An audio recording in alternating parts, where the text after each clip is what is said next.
March 17. బుద్ధి జ్ఞానములు లేని గుర్రము వలెనైనను కంచరగాడిద వలెనైనను ఉండకుడి. కీర్తనలు 32:9. మనం ప్రభువు నడిపింపును వెతుకుతున్నప్పుడు మనం కలిగి ఉండే రెండు తప్పుడు వైఖరులను గుర్రము మరియు కంచరగాడిద చిత్రీకరిస్తున్నాయని నాకు అనిపిస్తుంది. గుర్రము ముందుకు దూసుకు వెళ్ళాలని కోరుకుంటుంది, కంచరగాడిద వెనుకబడిపోవాలని కోరుకుంటుంది. గుర్రము అసహనంగా, ఉద్రేకంతో మరియు తొందరపాటుతో ఉంటుంది. మరోవైపు కంచరగాడిద మొండిగా, లొంగని స్వభావంతో మరియు సోమరిగా ఉంటుంది. ఈ రెండు జంతువులకు తెలివి లేదని కీర్తనకారుడు చెప్తున్నాడు.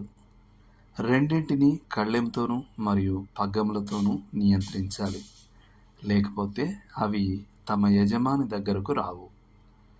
మనం మన స్వంత జ్ఞానంతో ముందుకు దూసుకుపోకుండా మరియు ఆయన తన చిత్తాన్ని చూపించినప్పుడు వెనకాడకుండా ఆయన నడిపింపు పట్ల సున్నితంగా ఉండాలన్నదే దేవుని కోరిక.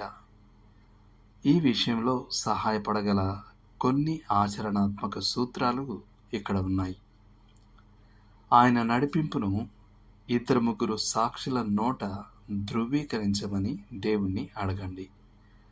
2-3 సాక్షుల నోట ప్రతి మాట స్థిరపరచబడును అని ఆయన చెప్పాడు. మత్తయి 18:16. ఈ సాక్షులలో ఒక లేఖన వచనం, ఇతర క్రైస్తవుల సలహా మరియు పరిస్థితుల యొక్క అద్భుతమైన కలయిక ఉండవచ్చు. ఆయన చిత్తానికి సంబంధించి మీకు 2 లేదా 3 స్పష్టమైన సూచనలు లభిస్తే మీకు ఎలాంటి సందేహాలు లేదా సంశయాలు ఉండవు. మీరు దేవుని నడిపింపును వెతుకుతున్నప్పుడు ఏ నడిపింపు రాకపోతే అప్పుడు మీరు ఉన్న చోటనే ఉండాలన్నదే దేవుని నడిపింపు. వెళ్ళడం విషయంలో అంధకారం ఉండడం అంటే వెళ్లకుండా ఉండిపోవడంలో వెలుగు ఉన్నట్టే అనేది ఎప్పటికీ నిజం. ఆయన చిత్తం మీకు స్పష్టమయ్యే వరకు వేచి ఉండండి.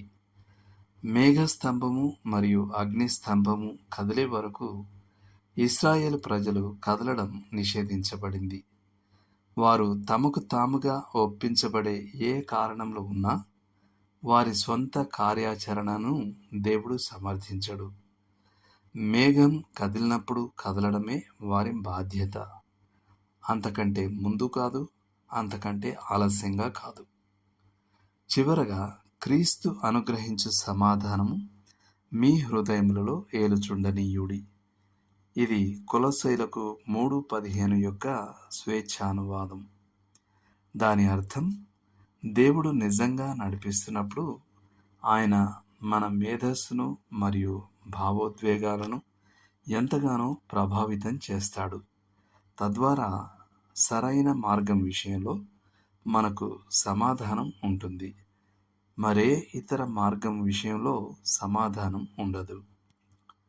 మనం దైవ చిత్తాన్ని తెలుసుకోవాలనే ఆతృతతో దానికి లోబడడానికి తొందరపడితే మనకు దేవుని క్రమశిక్షణ అనే కళ్ళెము మరియు పగ్గములు అవసరం ఉండదు.